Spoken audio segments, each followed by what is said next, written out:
Hi, hello! What's up, madlang people? So, ayan, dito kami ngayon sa bahay. It's a Sunday ngayon. Hindi kami nakapag-charge ngayon. So, ang lakas kasi ng ulan.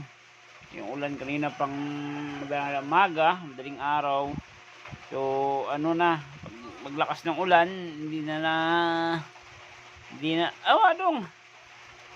masakit ang likod, oy.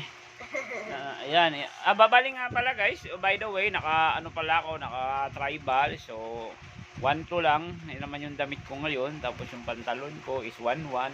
So kayo na bahala mag-plus mga guys. Yung pila magkano lahat yung suot ko. Tapos yung gupit ko na pala na to sa Ricky Enrique pala to pinagupit. Bali 2-1. Ayan. So kayo na bahala mga guys. 1-2 plus 2-2 plus 1-1. So 3,600. So yung mga guys,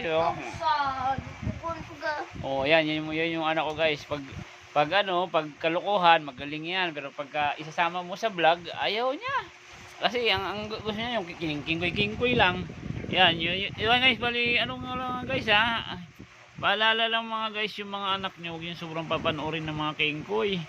Kasi yung mga anak niyo, yung action nila puro na kingkoy. Pag utusan mo, ang daming nakikita. Ang daming mga naririnig kung ano-ano pinaggagawa. Ayan, yung isa kong anak ko. Yun yung kanonood ng kingkoy. Grade 6 na yan guys. Pero yung ginagawa niya, ayan ayan guys, Dito na, isipin nyo mga guys, panoorin nyo yung kingkoy. Bata, Ayun. Nag-vlog yung tao, ang gulo-gulo mo. Ayun, ayan mga guys, kasi siya guys, yung kapapanood ng mga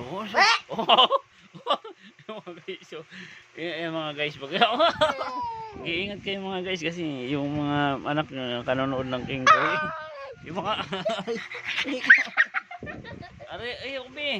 ang sakit na guys, sabi ko sa inyo guys, warningan nyo yung